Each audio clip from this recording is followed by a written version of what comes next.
Well, good morning, good afternoon, good evening, whatever time it is, wherever you are tuning in. Thank you so much for joining me today for another edition of Facebook Live. And today I'm going to be resuming my talks on loving kindness. And some of you probably know I tend to do about a month worth of Facebook Lives leading up to an online meditation program. And so I'd just like to speak a little bit about the program before I get into the topic today. And so the program that I'm speaking about here today is a 12-week online, really what I'm calling an immersion. And that's titled Loving Kindness, the Heart of the Matter. Loving Kindness, the Heart of the Matter. And this is 12 weeks, and it goes from October 1st to December 17th. We'll be meeting on Sunday evenings from 7 p.m. to 9:30 p.m. There's been a little bit of confusion around the times because I created a technical error. So do double check the times if you're curious about this or interested in signing up. That's Sunday evenings, 7 p.m. to 9:30 p.m. And during the course of the 12 weeks, we'll be taking a deep dive into the very traditional teachings of kindness. And I prefer the word kindness rather than loving kindness. I find loving kindness a bit problematic.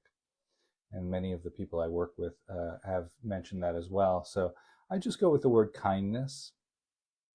And so we'll be exploring the teachings from the Buddhist tradition, both the earlier traditions and the later traditions. We'll also be taking a deep dive into neuroplasticity and trauma-sensitive mindfulness, and using some of the techniques in those traditions, also nonviolent communication, which I've studied quite deeply now.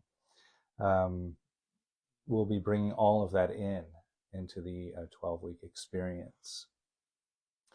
So everything is offered over Zoom over the 12 weeks. I'm there live. Pardon me. I hope I didn't. Yeah, I'm there live. I'm hitting the microphone. I'm there live. The sessions aren't pre-recorded, which I think really sets what I'm offering apart from a lot of what else is being offered online these days. I'm actually there on the call, interacting, facilitating, and offering whatever I can around these really beautiful, beautiful practices. So those sessions are recorded over Zoom, and then they're made available to the retreat participants or anyone who's registered for the program. So you don't have to make the Sunday sessions if you want to enjoy this course. You can do it at your own pace, or you can make a few of the sessions or several of the sessions or all of the sessions. It's really up to you. And so those sessions include usually at least one guided meditation, sometimes two guided meditations, depending. We also do some breakout room experiences where we pair up in dyads or triads and explore some of the teachings together in smaller groups. We do some workshop type experiences and journaling and all the rest of that. So it's a very rich, rich program. Everything that I offer, this loving kindness course, and really everything that I offer is offered within a trauma-informed environment. I've spent the past several years studying quite deeply with the luminaries of the field of trauma, such as Gabor Mate, Peter Levine, Bessel van der Kolk, and Stephen Porges, among others, Pat Ogan as well. So I carry that with me wherever I go. And also everything that I tend to teach through a secular, non-sectarian voice. There's no religion being put forth here. Although the bulk of my training has been in the Buddhist traditions, when I teach, I take those teachings and I try as best I can to filter them so that they're accessible to people from all belief systems, all walks of life, any background. So again, the program Loving Kindness runs Sundays, 7 p.m. to 9:30 p.m. East Coast time. from October 1st to December 17th. Okay, so I'd like to go ahead and move into the topic of the day. And maybe we could just take a few moments as a meditation to kind of settle. I won't be doing a full loving kindness meditation here today, but maybe we can just take a few moments to settle in. And so I'll ring the bell here and I'll just offer maybe 5 minutes of guiding as a way for us to connect.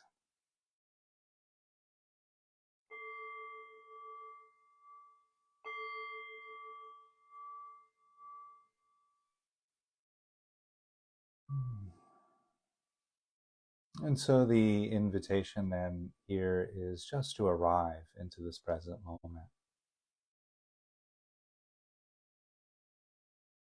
And we might begin arriving today into the present moment by simply listening to the sounds.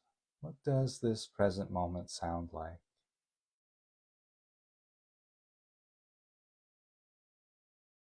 And so the invitation here is to really become a listener of this experience. You might notice the hum of a computer or an air conditioner or a fan. You might notice the sound of bird songs or perhaps a dog barking nearby. Or there might be a conversation unfolding in the distance. The occasional car or truck or motorbike passing by. What does this present moment sound like?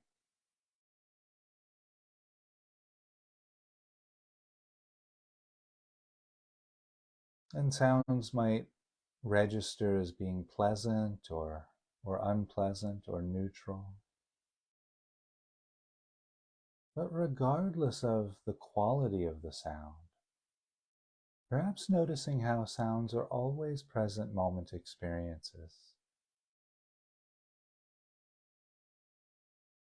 And so if we should find our thoughts are going into the past or the future, we can always return back to the present through the experience of sound.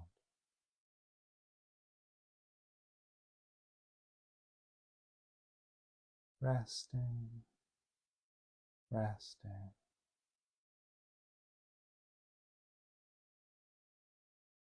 And yes, sounds are present moment experiences, but there are other aspects of the present moment that are always with us, like sensations arising from the feet, perhaps. We might notice the contact of the feet against the floor, or the carpet or ground. We might notice sensations of clothing against the legs.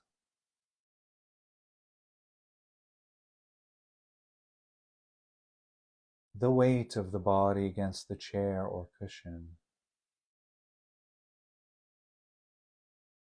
These tactile sensations are always present moment.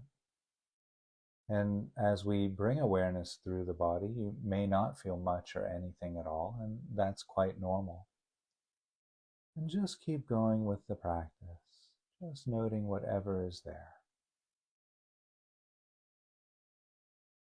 We might notice the tactile sensations of clothing against the back,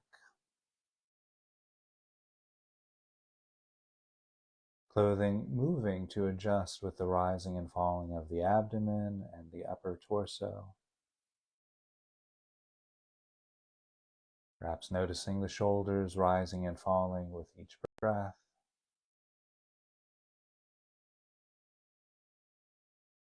There might be sensations of clothing against the arms, the hands resting against the body or touching each other.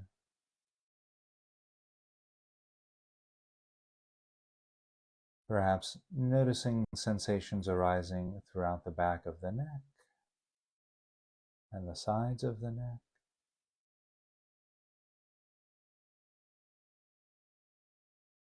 There may be sensations arising throughout the cheeks of the face.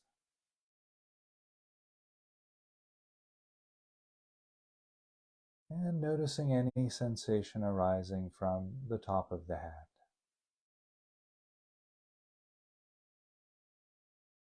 Resting, resting.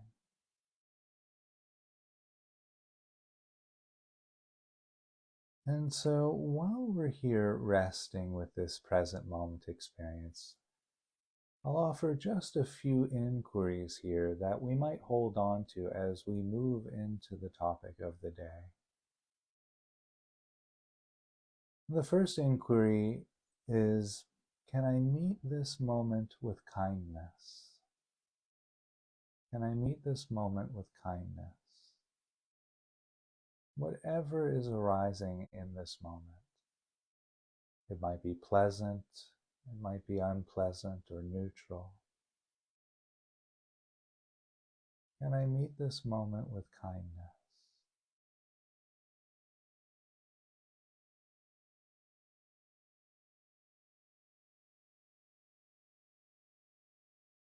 And the second inquiry here, can I meet this moment with curiosity? Can I be curious about this present moment?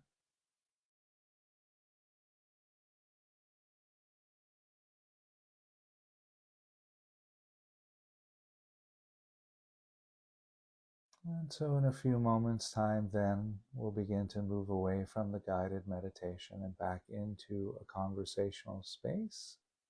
And I'll cue that by simply ringing the bell 3 times.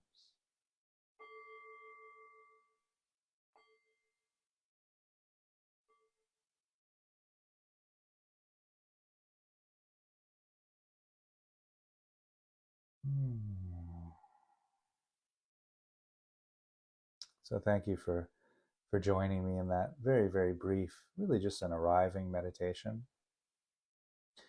If you want to explore more of the guided meditations that I tend to offer, I do have a podcast called Such Sweet Thunder Meditation Program.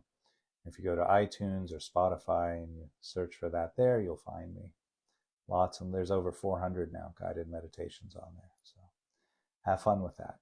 And by the way, if you have any questions about any of that, please always feel free to send me a note. I love getting questions about meditation. Okay.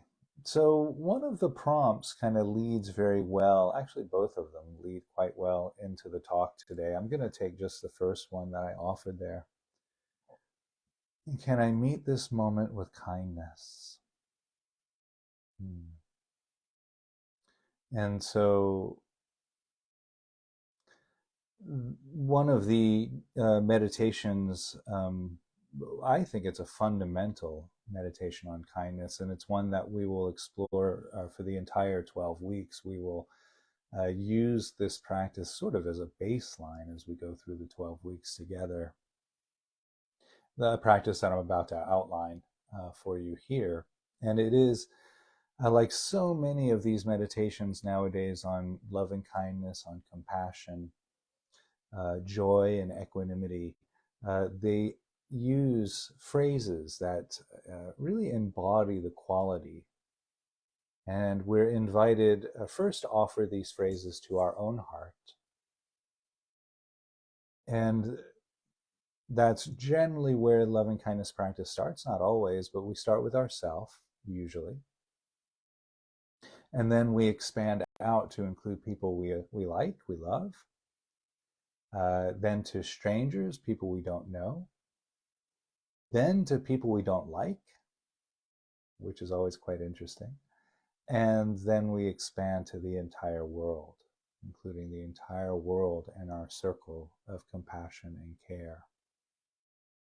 And that often, for me, brings up a question, what would the world be like if we really thought of all of the human inhabitants of this world as a global tribe, as a global family?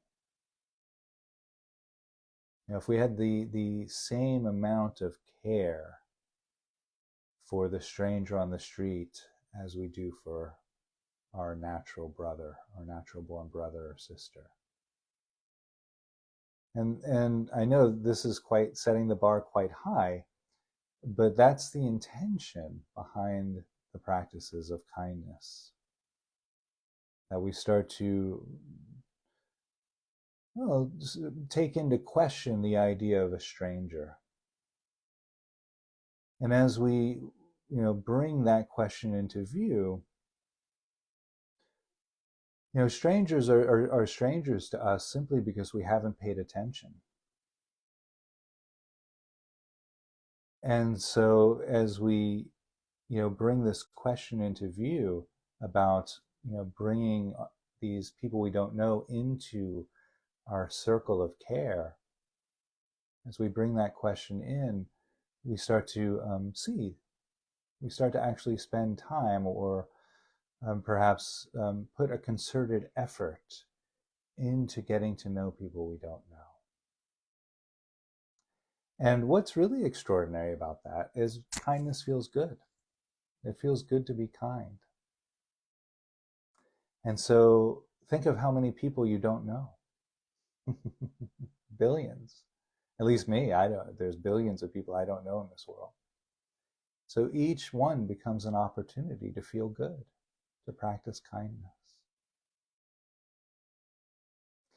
So there are many different ways and angles to approach that, and perhaps I will speak more about the different ways in a later Facebook session. But today I want to outline that one practice that I was speaking to earlier. And so in the practice, we connect to the present moment, probably quite similarly to how we just did. And then we offer these phrases of kindness to our own heart. And I'll just read through the phrases, and we won't do an actual meditation on the phrases here today, but I'll just read through them. And, the invitation is to bring the phrases into your heart as I read through them. I'll read through them quite slowly. I'll pause between each phrase. Bring the phrases into the heart, and then notice how the phrases land for you.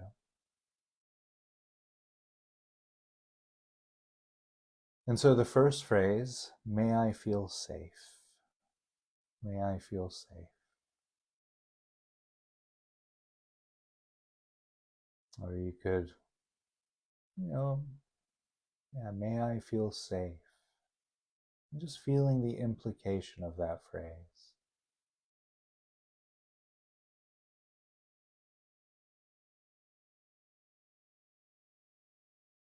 May I be happy and healthy. May I be happy and healthy.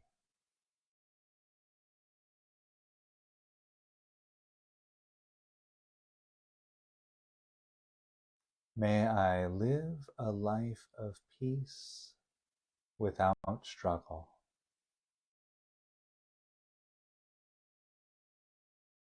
May I live a life of peace without struggle.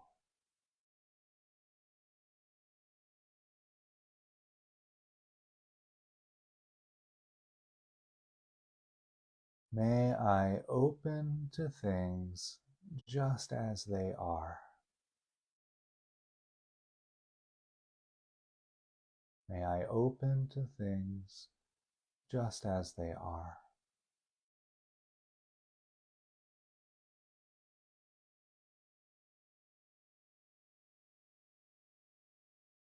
May I experience the world opening to me just as I am.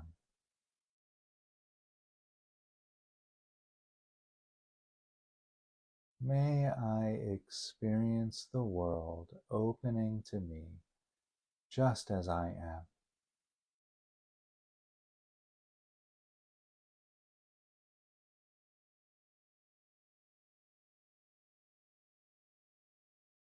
May I welcome whatever arises. May I welcome whatever arises.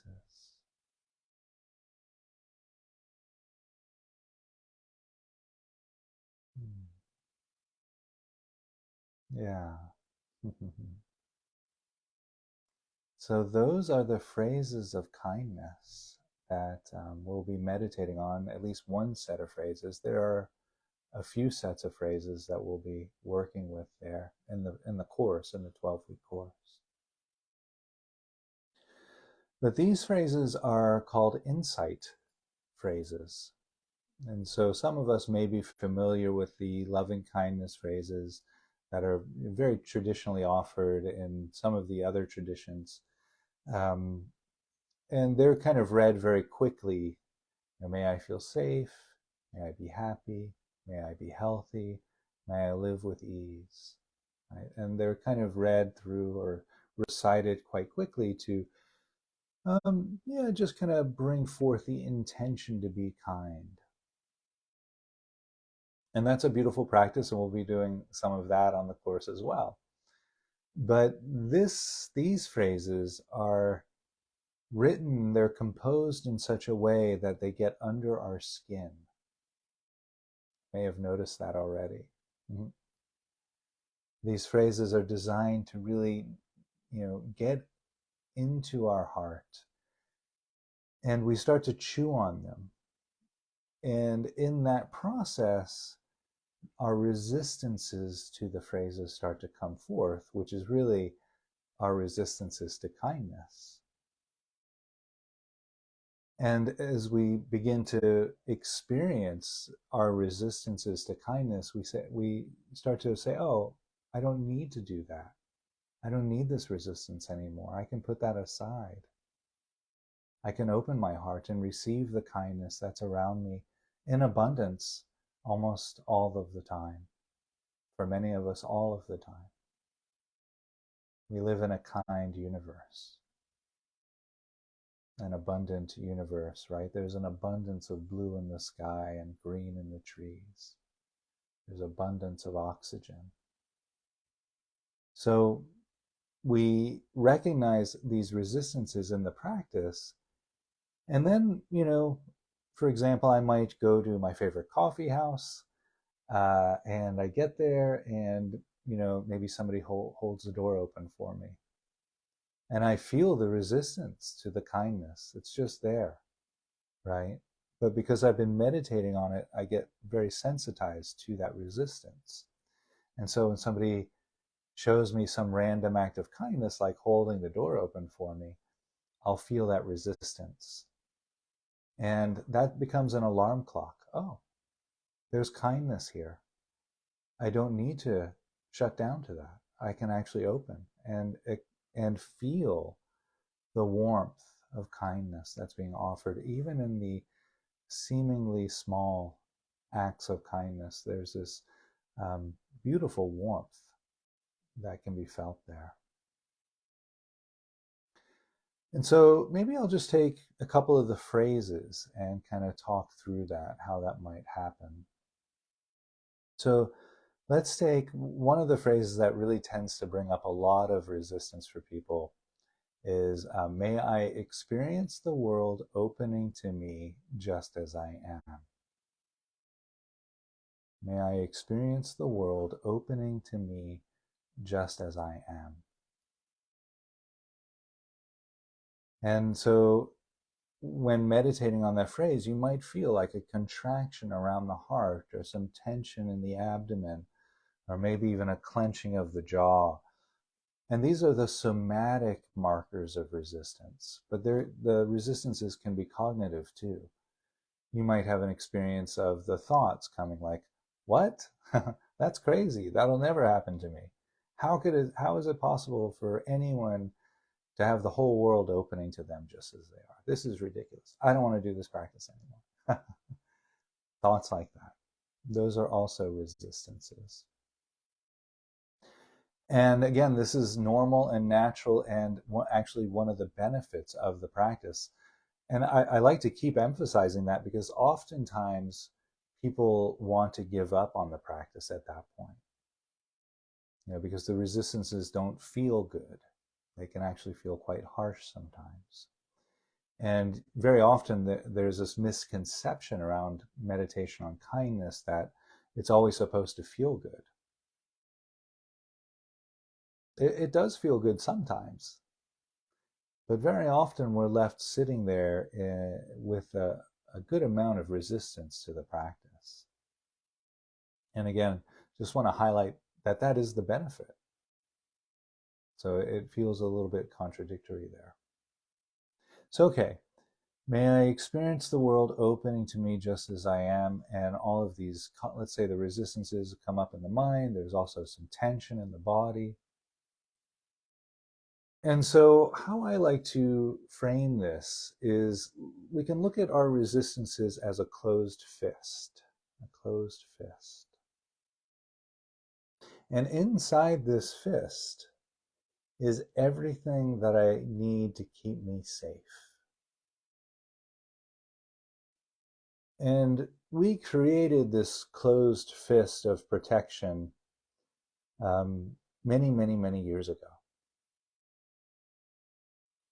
And as a youngster, as a young person, we collect the messages from our teachers, our parents, our culture, our society, how to be, how not to be, and so forth. And that all gets kind of stored into this closed fist.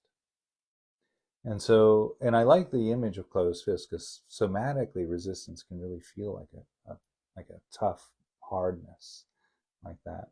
So we have this closed fist of resistance. May I experience the world opening to me just as I am. And ooh, there's a block, resistance. So we can meet this closed fist of resistance in the open hand of compassion.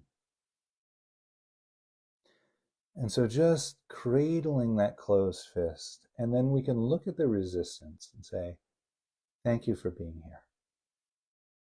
It's really awesome that you're here to keep me safe. I don't really need you right now, but I love that you showed up here. So thank you for that. And if you're following along with me, you might even feel the hands start to soften a little bit. I just did when I was doing that. And so we meet the resistance itself with kindness, with compassion. And something quite interesting then starts to happen, what I've noticed in my own practice and with many, many people that I work with. If we just allow the resistance to be there, we don't try to figure it out, we don't analyze it, we don't try to get rid of it or solve it or anything like that. We just let it be there. Okay. And then we continue with the phrases, continue imagining what our world would look and feel like if each phrase was completely true for us, and allow the resistance to be there. There usually and it can take some practice, but in time, usually the phrase starts to sort of work its way around the resistance into the heart.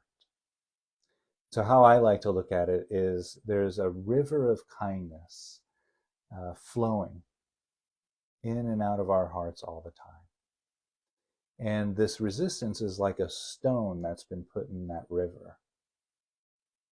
And so if we keep offering the kindness to our own heart, keep opening to the kindness of others, and keep offering kindness to others, the momentum of the river flowing around that rock, flowing around that resistance, starts to cause that erosion. That resistance starts to fade and dissolve. And that happens simply because kindness feels good and the resistance doesn't feel so good. But what has happened over the years, as we've grown, as we've matured, become adults, the resistances to kindnesses, they've become ossified in our nervous system, and we forget they're there. We forget that they're there. And so this meditation highlights those resistances. So, oh yeah, that's right. I am holding back from that kindness. Maybe I don't need to do that anymore. And the heart just starts to open, and it could just be 5% of the heart opening and 95% resistance, and that's enough. It could be 1% the heart opening and 99% resistance, and that's enough. Because that warmth of the heart opening starts to melt the closed fist of resistance. And so, that's the end result of could be 6 weeks, 6 months, 6 years, 6 lifetimes of practice. And we want to just acknowledge that, but not try to push toward it. Because if we're pushing in the practice, we're just adding more tension to the resistances. Right? So acknowledging the resistances, recognizing they're there, getting to know them, befriending them, offering them compassion and kindness. And we keep going with the practice. Yeah.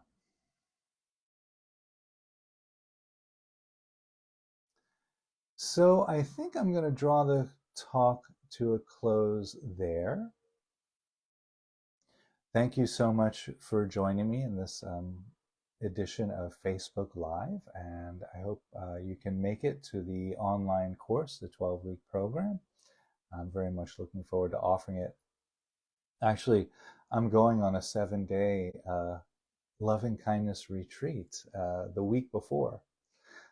So I'll be curious to see how that influences my offering in this 12-week program. So I'm very, very much looking forward to it. I hope you are too. And have a beautiful morning, afternoon, or evening, wherever you are. And I'll see you next time. I'll close the bell. I'll ring the bell to close us out.